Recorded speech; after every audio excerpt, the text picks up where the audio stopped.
Good evening to one and all. Thank you organizers providing us the platform to discuss the nitty-gritty of addiction, cognition and the motivation to quit, starting from different neurobiological underpinning to the intervention, which is essential for the uh, address in the issue of addiction. Myself, Dr. Jayaprakash, and this is a collaborative presentation from my faculties of Kalinga Institute of Medical Science, KIT University, Bhubaneswar. I would like to acknowledge my co-authors. Sorry.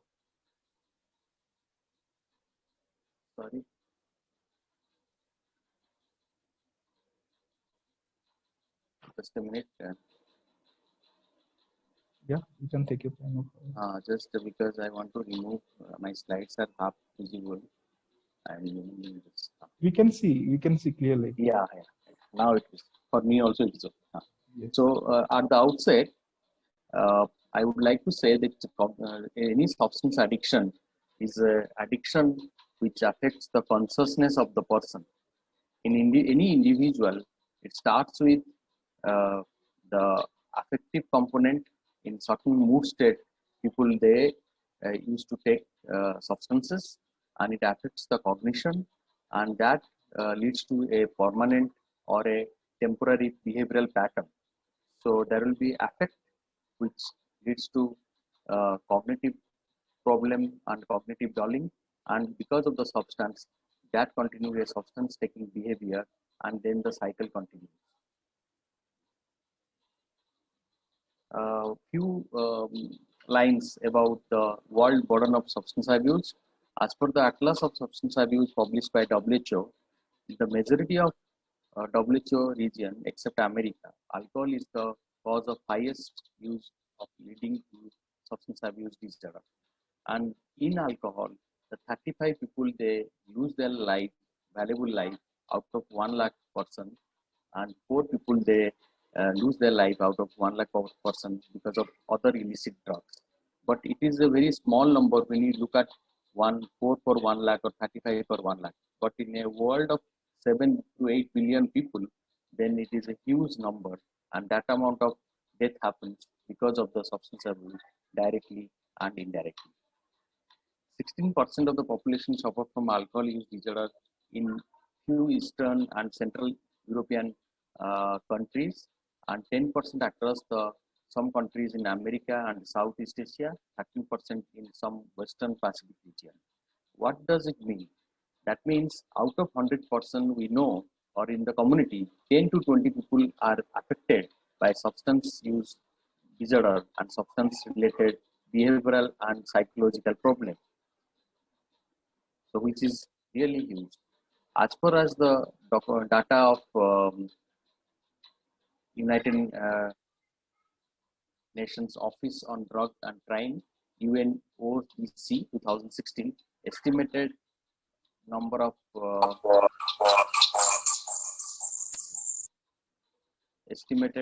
that 275 million people during their most productive age group from 15 to 64 use different kind of psychoactive substance once in life at least, and the prevalence of the drug use and drug use disorder has increased significantly in last decade.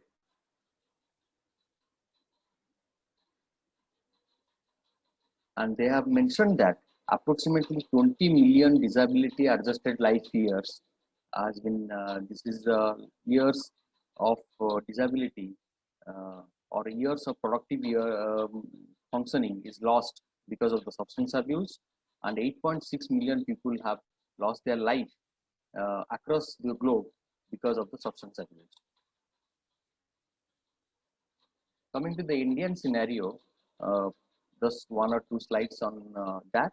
There are 2 landmark studies which was done in 2004-5, the National Household Survey, and according to ICD-10, International Classification of Disease 10 diagnostic criteria, there are people suffering from alcohol and other substance abuse disorder amounting from 20 to 30%, and probably it has been increased in last 15 years, and alcohol consumption tend to showed a marked difference among the different part of the country. It is less than 10 in some certain state like Gujarat in 2004, and in certain state in the northeast, it is more than 75%. The treatment gap, which was studied in case of in the National Mental Health Survey 2015-16 document, says there is a huge mental health gap when it comes to treatment in mental health, the substance use disorder. So treatment in tobacco or nicotine use disorder is there is a huge treatment gap. It's because of the social permissiveness in the substance. The treatment mostly people don't seek for. And as far as alcohol is concerned, then people have seen, researchers have seen that around 80% there is a treatment gap. The need in the community and the care provision is very, very less. The prevalence of the substance use disorder was found to be 22.4%, with tobacco use disorder contributing to the maximum, and alcohol, cocaine, opioid, cannabis, and they are also there in the community. And there's a good finding in or a eye-opening finding that in the rural India, the substance use is double than that of the urban India. Coming to the neurobiology of the addiction, as we know, the most common circuit which is involved in the addiction is the brain reward pathway, which is in the ventrotegmental region. And this brain reward pathway always stimulated by something pleasurable which happens to the human being, whether it is a good food or drinking water when somebody is thirsty, or because of the sexual behavior and maternal and paternal behavior in child rearing, and the joy person gets or the individual gets out of that, and the positive social interaction. All these behavioral thing gives the brain reward, activates the brain reward pathway, and the person has a memory, a good memory in that. What happens in an addictive person that whenever a psychoactive substance gets into the system of the person, that activates the reward pathway more strongly. The key word here is more strongly than what happens during the activation due to a neutral or social occasion, or because of the good food or certain physiological thing. What happens in that, and when somebody takes a psychoactive substance, that the stimulation occurs in a higher quantum, and the brain reward circuit gets activated in a higher quantum.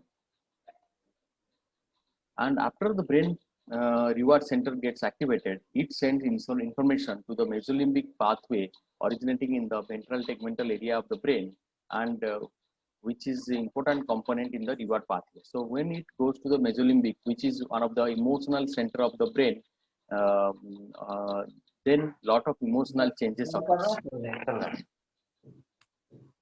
So the action from the ventrotegmental area projects to the nucleus accumbens in the ventral striatum and extends into amygdala, striatum terminalis, lateral septal area, and lateral hypothalamus.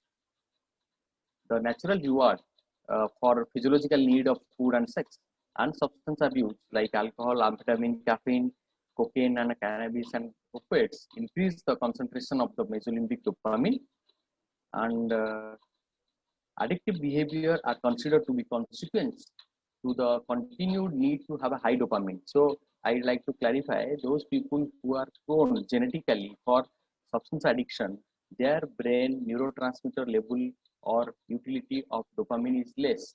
They need a higher level of dopaminergic stimulation for the reward circuit to get triggered, and then they get the pleasure. So their threshold to get into the activation of the reward pathway is very high.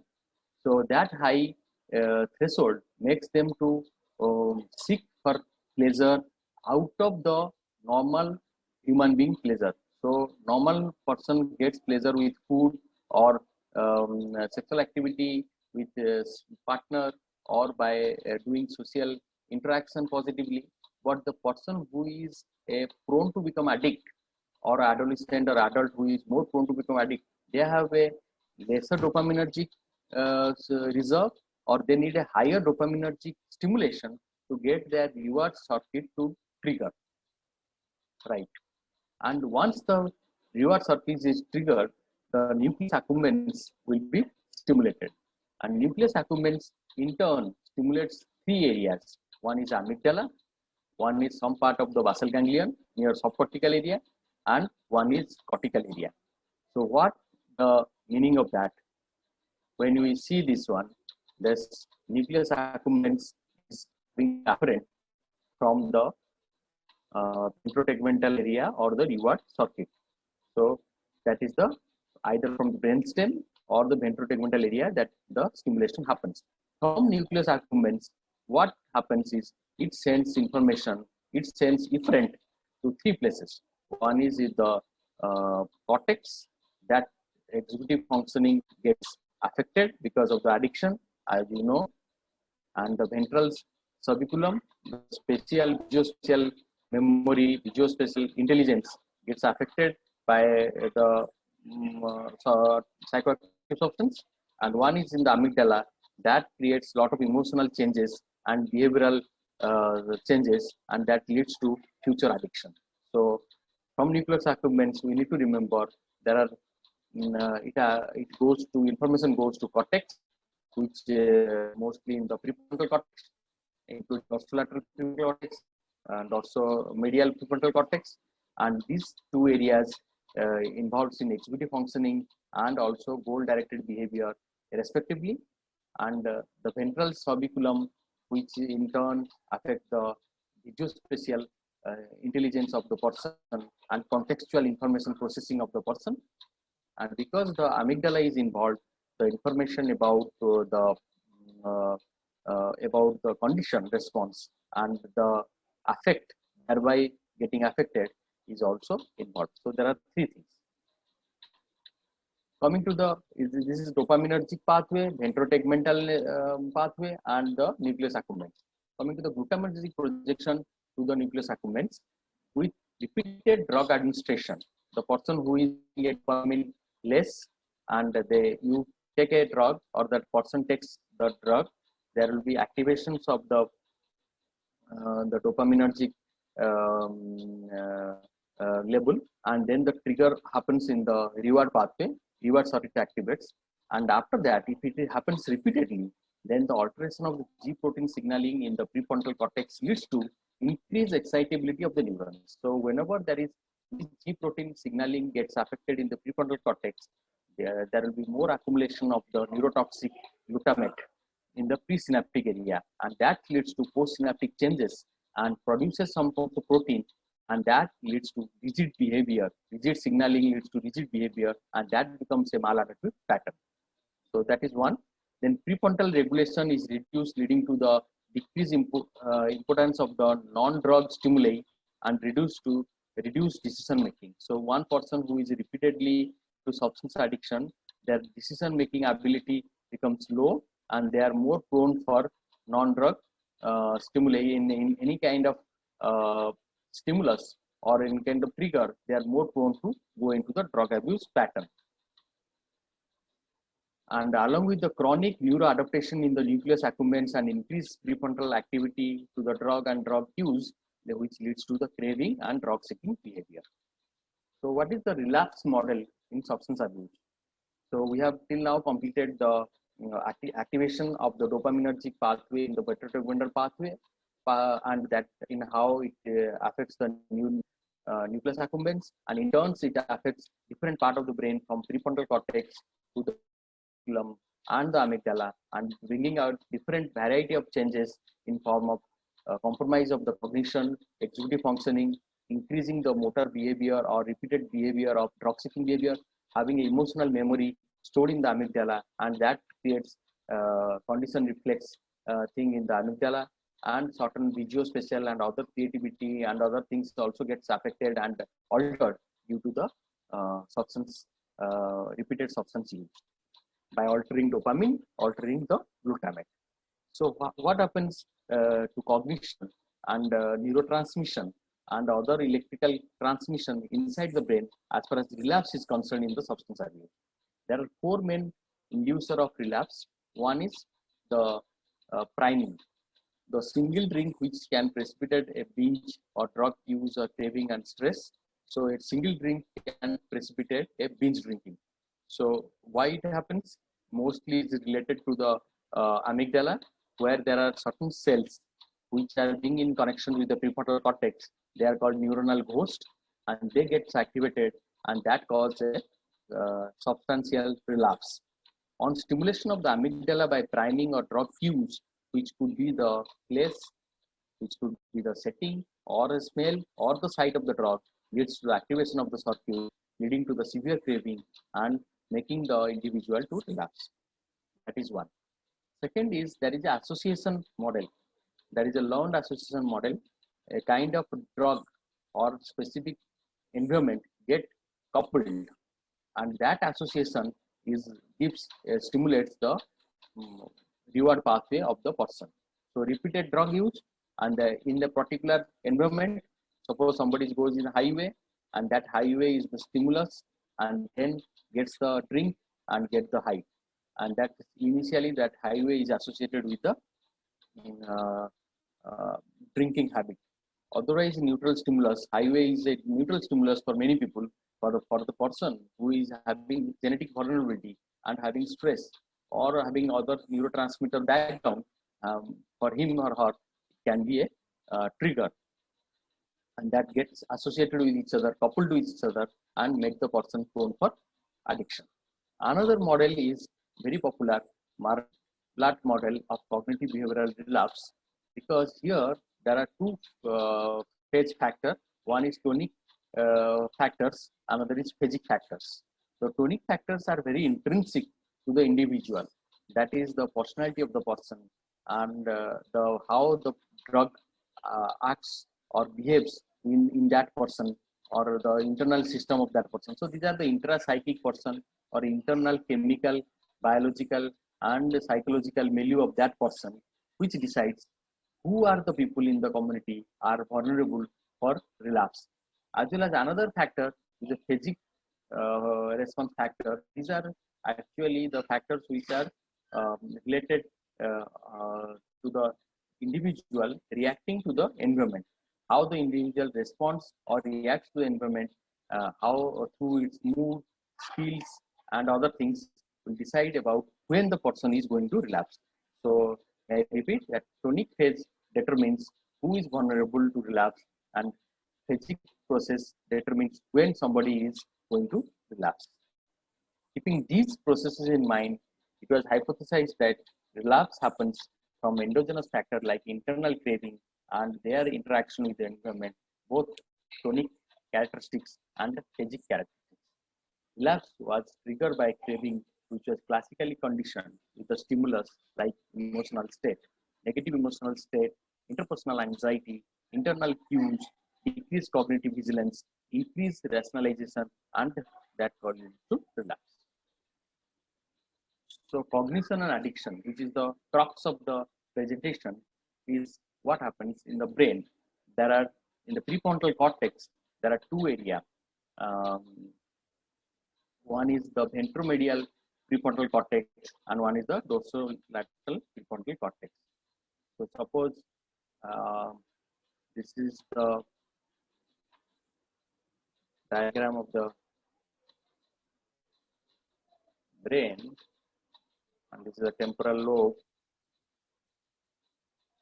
and this part is the ventrolateral prefrontal cortex, and the other part which you cannot see is the ventromedial prefrontal cortex.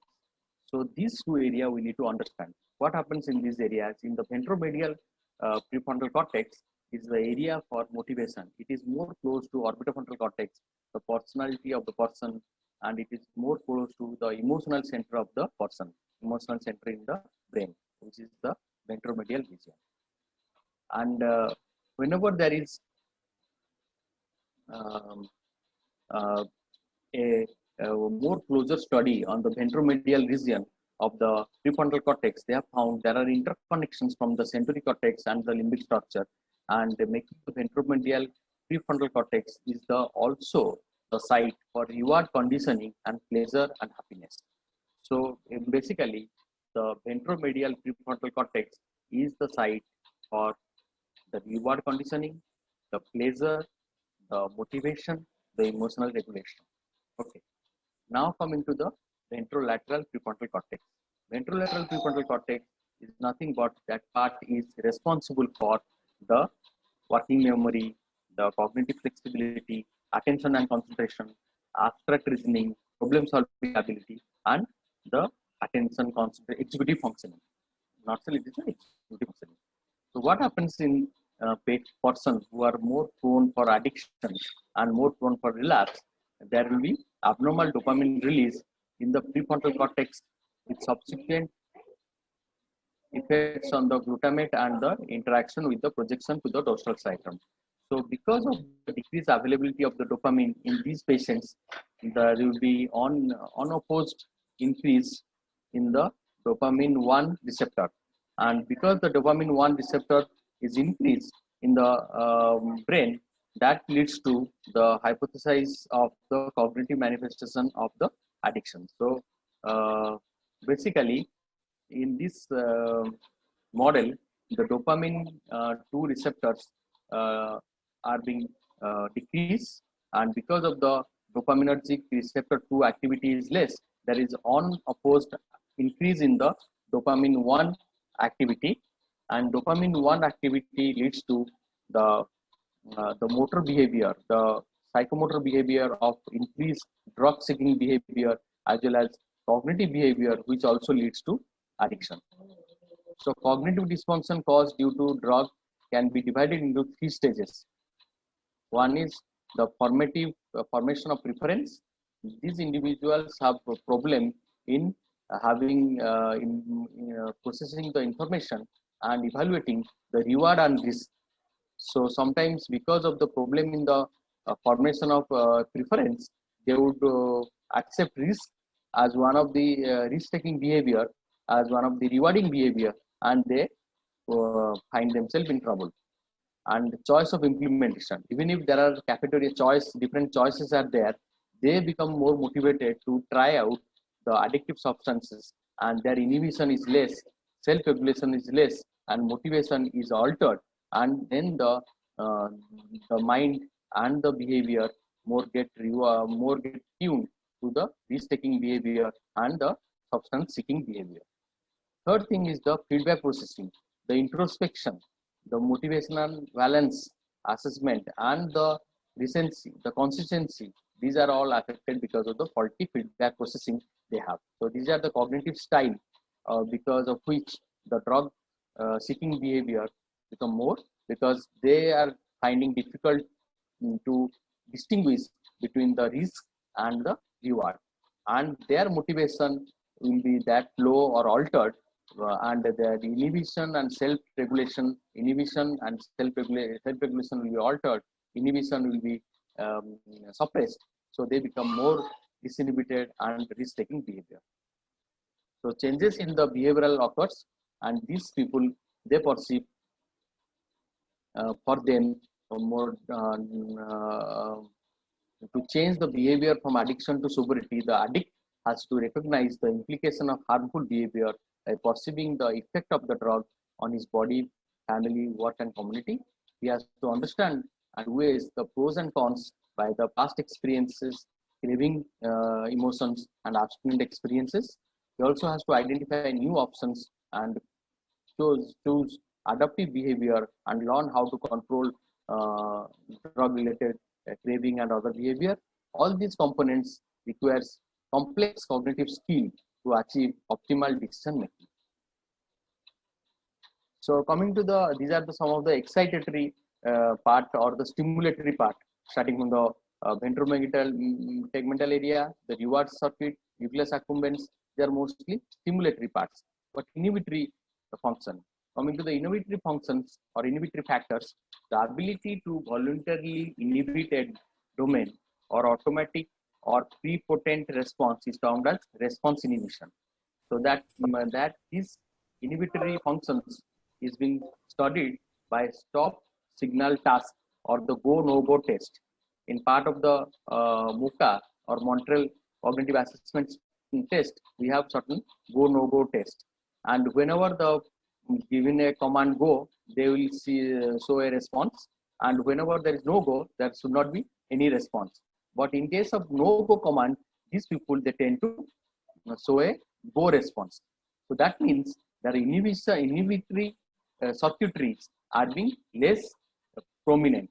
So reduction in the response inhibition leads to repeated demonstrated behavior, which can lead to addictive behavior, which is more prominent in cocaine and methamphetamine. It can happen in other addiction also. It is studied in cocaine and methamphetamine. And the response to this drug use is in turn in control of the inhibitory activities of the prefrontal cortex. How prefrontal cortex inhibitory function gets affected? Working memory and attentional control are necessary for optimal inhibitory control. Working memory is a part of the dorsolateral prefrontal cortex, and the ability to maintain information to guide decision making and ignoring distracting information. In substance use disorder, deficit in attention and vigilance has been reported.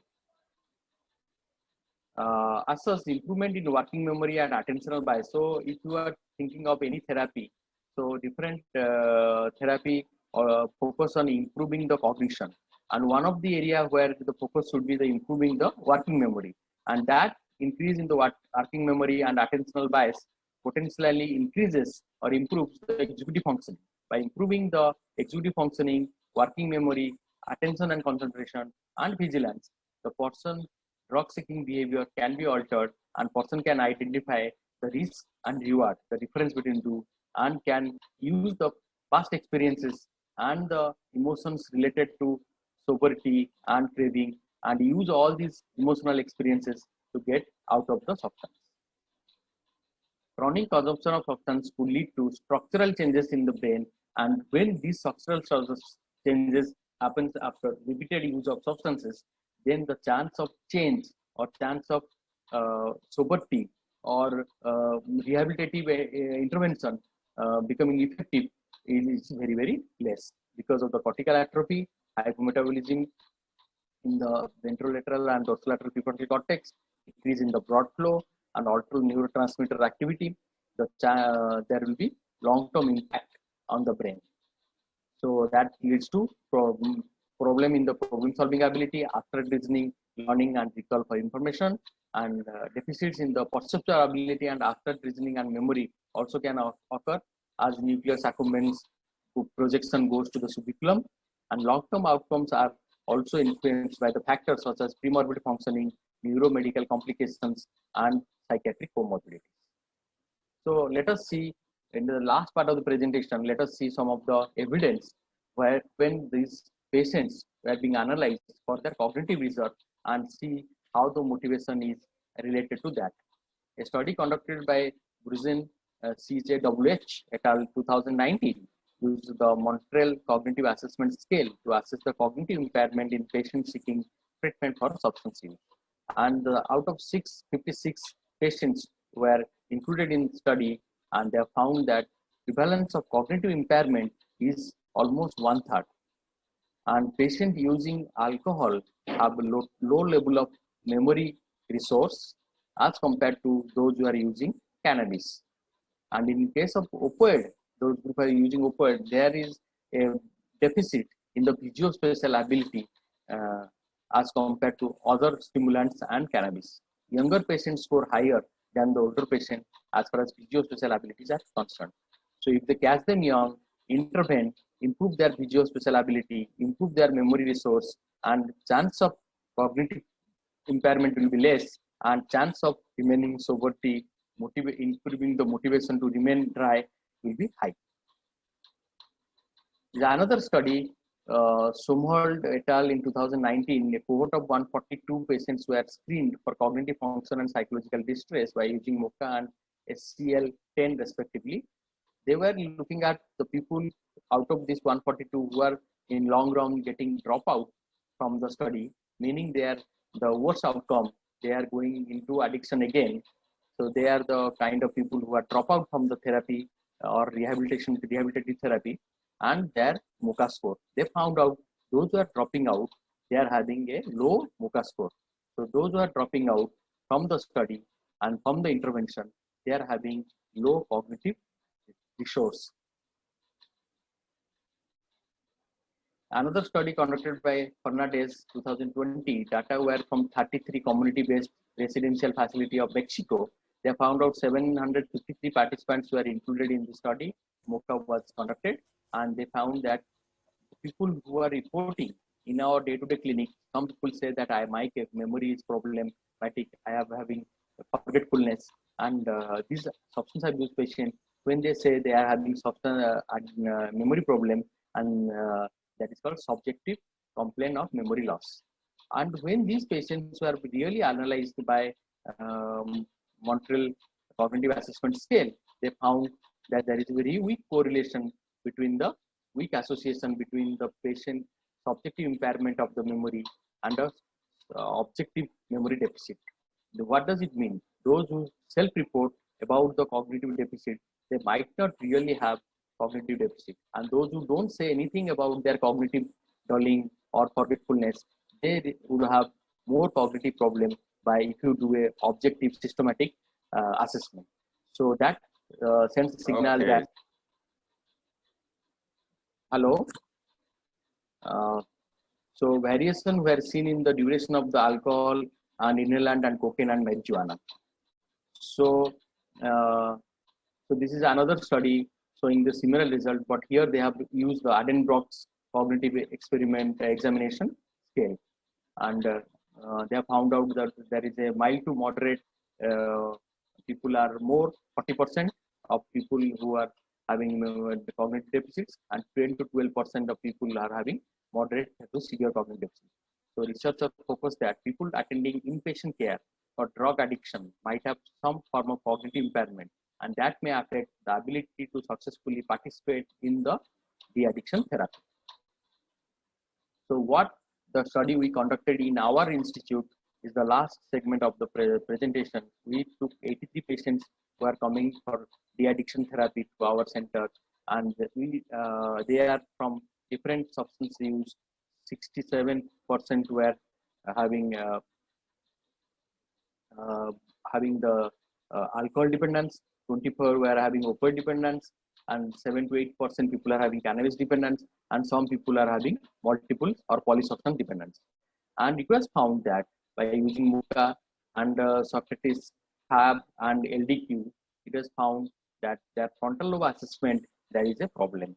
63.9 have cognitive impairment in MOCA, 49.4 frontal lobe dysfunction were found in FAB, and poor motivation was significantly associated with cognitive. That Socrates questionnaire was done to find out motivation. It is found that poor motivation was significantly associated, statistically significantly associated with cognitive impairment, as in MOCA and executive functioning as well as in FAB. So take-home messages are: substance addiction is an universal problem, and life loss and disability adjusted life years are significantly high throughout the world. In substance addiction, person neurobiology is being affected, starting from the ventrotegmental pathway, the reward circuit, nucleus accumbens, prefrontal cortex, amygdala, and part of the basal ganglia and limbic system. And there are neuroanatomical underpinning, neurophysiological substrates, and neurocognitive underpinning are also found. And there are a very popular model of behavioral model of addiction and relapse. But the take-home message, the real take-home message is poor motivation to quit can lead to medical complication and high rate of readmission and frequent relapses and other medical problem, and they are the early mortality. So poor motivation was found to be associated with cognitive impairment and frontal lobe dysfunction, as per our own study in our Institute of College of Medical Science and Pitt University. Early intervention in the patients with substance abuse disorder might help in preserving the cognitive function of the patient, leading to better treatment outcome. So improving the overall cognitive function of the patient by using cognitive remediation technique might help to improve the motivation in turn and make the patient more suitable for other motivation enhancement and other de-addiction therapy and improving the quality of life. So further research is warranted in the area of the effect of substance on cognition and executive functioning and its relation to motivation, and how the motivation to quit substance can be enhanced by improving the cognition in the early stage of addiction. With this, I end my presentation. Thank you. Thank you so much, Dr. Jaiprakash. So I request to attendees have any questions to Dr. Jaiprakash, you can ask now. I have a statement, not a question, but you tripped a number of things off for me.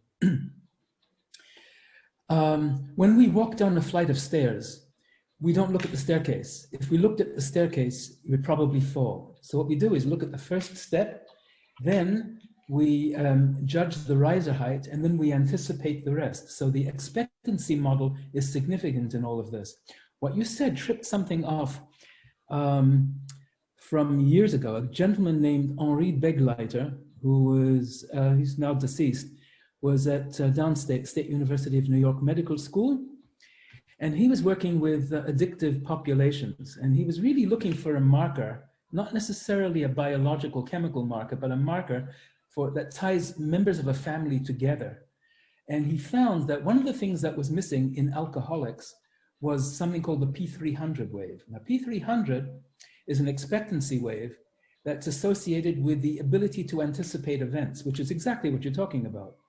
That's absent. So what he did was he went looking at the children of the families where the index case was an alcoholic, for those who had it and those who didn't have it, and he followed them through. And he found that those kids, when they got older, who had the P300 complex in their event-related potentials, wound up not becoming alcoholics, and the ones that didn't have it did, in fact, at a significant level, have a tendency to wind up with addictive disorders of one sort or another. So what you're really pointing out to is something up with the frontal lobes that's highly involved with the decision-making process, and that also relates to motor activity. The reason it relates to motor activity, as I started with this thing, is because the brain is inactive when you perform a motor act, but the brain is highly active when you plan that motor act. So the principal problem, it seems, on the basis of the literature, and it's not my field, but it's the principal problem seems to be in the inside of the decision-making process, the ability to plan events.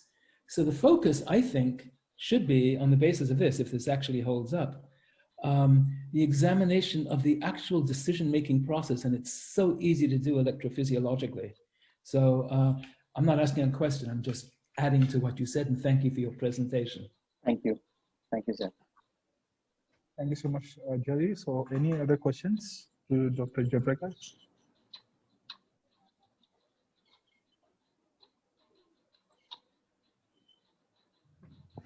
Yes. Once again, thank you so much for joining us, Dr. Jaiprakash.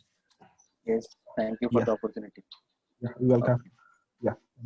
With that, we are moving on to the next session by Deepak Kapagate from Nagpur University, India, and he's going to speak on. He's a keynote session from Deepak Kapagate.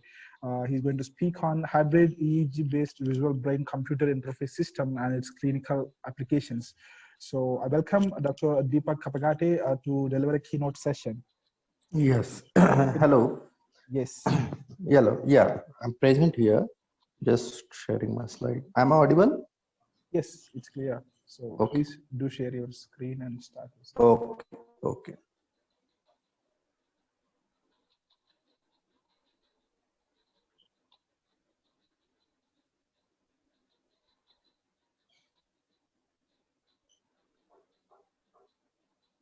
Yeah, we can see your screen. Yes. Yes. Yes. Everyone is able to see my screen? Yes. Yes. Absolutely. Okay. Okay. Okay. Hello everyone. I'm Deepak Kapagate from Nagpur University, India. Today I'm going to give the presentation of hybrid EEG-based visual brain-computer interface systems and its clinical applications. So what actually brain-computer interface system is? Brain-computer interface systems are where the users are directly able or to convert their human intentions into the control command signals. Most of the time, brain-computer BCI systems alone provide a communication path for the paralysis people or the people who are locked in state or not having motor capabilities to control the external environment to enhance their lives or for their rehabilitation purposes.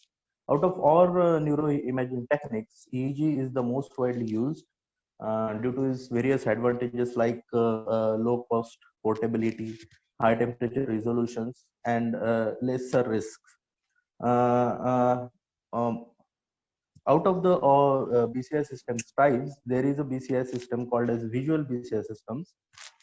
In these systems, the BCI system is only reliable on visual evoked potentials, just like SSVP signals or P300 signals or N400 signal or N170 signal. That means the potentials generated in the brain uh, by uh, uh, by paying attention on an external visual flicker. Now, based on the external visual flicker properties, the different type of potentials get generated in a brain, and that signals are then processed by the system to generate control commands.